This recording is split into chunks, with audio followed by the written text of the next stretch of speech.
اعوذ باللہ من الشیطان الرجیم، بسم اللہ الرحمن الرحیم۔ السلام علیکم ناظرین، آپ دیکھ رہے ہیں اقرا ٹی وی، میں ہوں آپ کا میزبان سید رسول رضوی۔ ناظرین، ماہ مبارک رمضان کے ابتدا میں آپ لوگوں سے بات کی تھی، جو خطبہ پیغمبر دو عالم صلی اللہ علیہ وآلہ وسلم نے ماہ شعبان کے آخری حصے میں اصحاب کے اجتماع سے خطاب کرتے ہوئے فرمایا تھا، اس میں سے 2-3 باتیں آپ لوگوں کی خدمت میں عرض کروں، اس کے بعد دینی فقہی مسائل آپ لوگوں کی خدمت میں عرض کروں گا۔ ہر روز کی طرح آج بھی آپ لوگوں سے یہی تقاضا ہے کہ اگر آپ کو کوئی مسئلہ درپیش ہو یا کوئی مسئلہ سمجھ میں نہ آئے تو آپ ہمیں واٹس اپ کر سکتے ہیں، آپ ہمیں کمنٹس کر سکتے ہیں، ہم کوشش کریں گے کہ آپ کو اس مسئلے کا حل بتا دیا جائے۔ ناظرین، پیغمبر دو عالم صلی اللہ علیہ وآلہ وسلم نے اپنے ماہ شعبان کے آخر میں جو خطبہ ارشاد فرمایا، خطبہ شعبانیہ میں فرمایا، ہوا شہر دعیتم فیہ الی ضیافت اللہ، یہ ایک ایسا مہینہ ہے جس میں تمہیں اللہ کے ہاں دعوت دی گئی ہے۔ فرمایا تمہیں اللہ تعالیٰ کی طرف سے مہمان پر بلایا گیا ہے۔ وَجُعِلْتُمْ فِيهِ مِنْ أَهْلِ كَرَامَةِ اللَّهِ، اور خداوند قدوس نے تم لوگوں کو کرامت خدا کے مہمان قرار دیا گیا ہے، یعنی خداوند قدوس اس انسان کے اکرام کے لیے دعوت دے رہے ہیں۔ جو خاص ذکر فرمایا، کہتے ہیں انفاسکم فیہ تسبیح، یہ وہ مہینہ ہے جس میں تمہارا سانس لینا تسبیح کا درجہ رکھتی ہے۔ باقی مہینوں میں، باقی دنوں میں انسان عبادت کریں تو یقیناً ثواب ہے، انسان کے سانس کو تسبیح کا درجہ نہیں ہے، مگر یہ ماہ مبارک رمضان کی فضیلت ہے۔ اس ماہ مبارک میں انسان کا سانس لینا بھی تسبیح کا درجہ رکھتی ہے۔ اس کے بعد فرمایا انفاسکم فیہ تسبیح ونومکم فیہ عبادہ، یہ وہ مہینہ ہے جس میں تمہارا سانس لینا تسبیح کا درجہ رکھتی ہے اور سو جانا عبادت کا درجہ ہے۔ تو یقیناً ماہ مبارک رمضان اللہ تعالیٰ کی فضل و کرم کا مہینہ ہے۔ نومکم فیہ عبادہ، اس ماہ مبارک میں سو جانا تمہارے عبادت کا درجہ رکھتی ہے۔ وعملکم فیہ مقبول، فرمایا اور اس ماہ مبارک میں جو بھی عمل تم بجا لاؤ گے وہ عمل خداوند قدوس کے ہاں قبول کیے جائیں گے۔ یہاں پر ایک بات ضروری سمجھانا چاہوں گا، بتانا چاہوں گا کہ اس ماہ مبارک میں جس طرح سے نیک اعمال کے لیے زیادہ ثواب قرار دیا گیا ہے، جو کچھ اعمال بجا لائیں وہ قبول ہیں، مقبول ہیں خداوند قدوس کے ہاں، تو اسی طرح سے خدا نخواستہ اگر انسان گناہ کرے تو یقیناً اسی حساب سے اس انسان کا اس گناہ کا عذاب بھی زیادہ ہے۔ اس ماہ مبارک کی تقدس کو پامال کیا ہے تو اس لیے اس کے جو گناہ ہے وہ بھی زیادہ ہے۔ وَدُعَاؤُكُمْ فِيهِ مُسْتَجَابٌ، اور اس ماہ مبارک میں انسان خداوند قدوس سے راز و نیاز کریں، دعا کریں تو یقیناً وہ دعائیں بھی مستجاب ہونے والی ہیں۔ فرمایا فَاسْأَلُوا اللَّهَ رَبَّكُمْ بِنِيَّاتٍ صَادِقَةٍ، اور اے بنی نوع انسان، اے لوگو، اے اصحاب، میرے اصحاب، اے معاشر الناس، خداوند قدوس سے تم اس مہینے کے روزے رکھنے اور تلاوت قرآن کرنے کی خدا سے توفیق مانگو، خدا سے سوال کرو کہ پاک دلوں کے ساتھ خداوند قدوس سے ایسے سوال کریں جس کے ذریعے سے خداوند قدوس تمہاری توفیقات میں اضافہ کریں، زیادہ سے زیادہ تلاوت کلام کرنے کی توفیق دیں، زیادہ سے زیادہ عبادت خداوندی بجا لانے کی توفیق دیں۔ اگر اس طرح سے دعا کریں تو وہ دعا یقیناً خداوند قدوس کے ہاں مقبول ہے۔ یہ ماہ مبارک رمضان بہت فضیلتوں والی ہے۔ تو ناظرین اکرام، یہاں پر یہ خطبہ یہاں تک روک لیتے ہیں آج، آگے آپ کے خدمت میں مسائل شرعیہ بیان کرتے ہیں۔ مسائل شرعیہ میں سے جو روزے کی مبتلات آپ لوگوں کی خدمت میں عرض کیا تھا، ان میں سے سب سے جو پہلا مسئلہ ہے وہ کھانا پینا ہے۔ انسان اگر کھانا پینا کر لے، کھانا کھا لے، پانی پی لے، یا اسی طرح سے کوئی اور چیز جو کھانے والی تو عام حالت میں نہیں ہے، مثلاً کوئی مٹی کھا لے، وہ کھانے والی چیزیں تو نہیں ہیں۔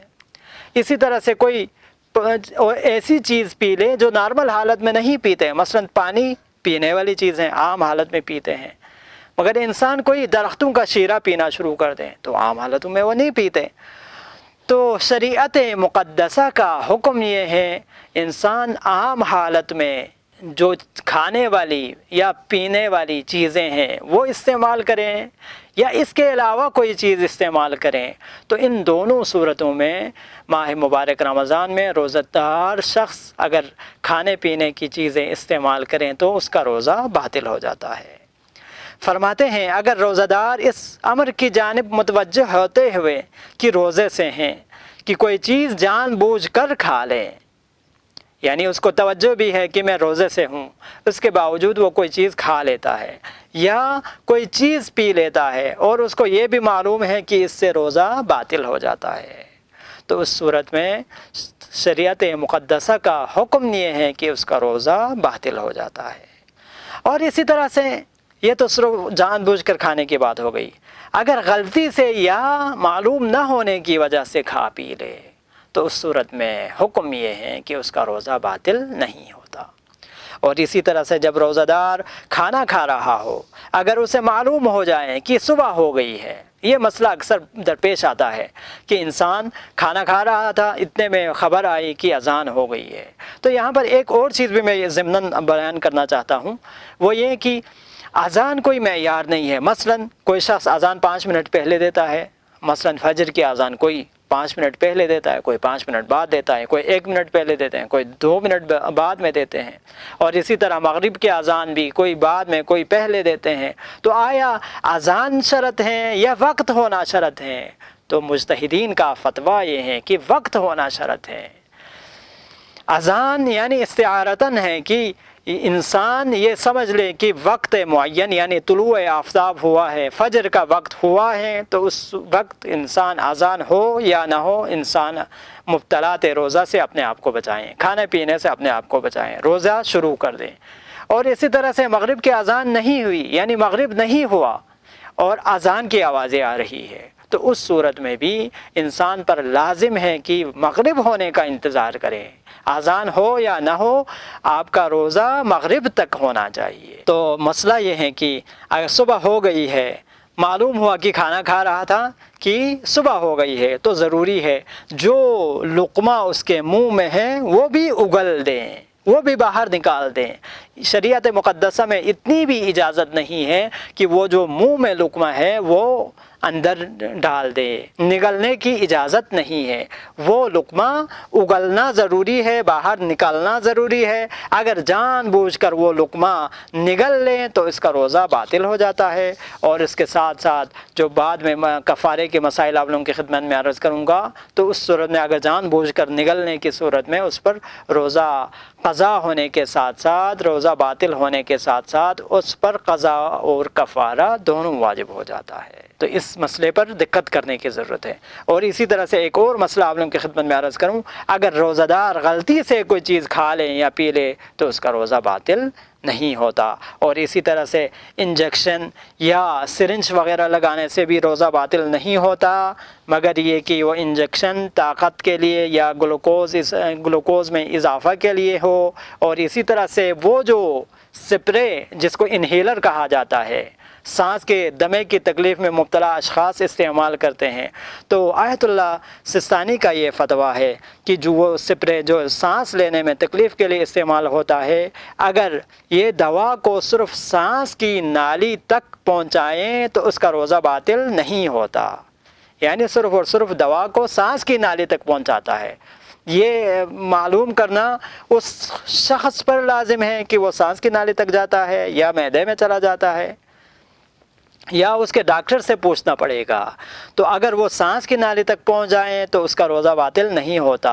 اور اسی طرح سے آنکھ اور کان میں دوا ڈالنے سے روزہ باطل نہیں ہوتا اگر اس دوا کا ذائقہ گلے تک پہنچ جائے۔ یعنی یہاں پر اس مسئلے میں آیت اللہ سستانی اور باقی مجتہدین کا تھوڑا سا فرق ہے۔ آیت اللہ سستانی یہ فرما رہے ہیں اگر اس دوا کا ذائقہ گلے تک پہنچ بھی جائے تو اس کا روزہ باطل نہیں ہوتا،